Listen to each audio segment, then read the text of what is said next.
Ako yung mismong personal nagsabi sa iyo kung sana maging senador at tumakbo ka. So yan ang gusto ko.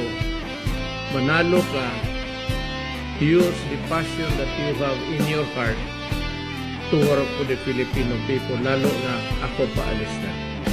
At ako'y believe sa iyo, sa totoo lang. Because I like honest persons, men of integrity. Ngayon ho,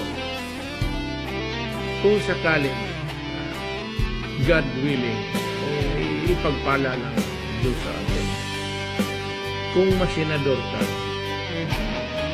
ano pa ang madagdag mo sa pagka-lawyer mo, kung maging senador ka? What would be the meaningful legislation that you have in mind na magawin mo kung nandiyan ka na lang? Unang-una po, Ginoong Pangulo, ay nakita ko po yung nailatag ninyong magagandang programa.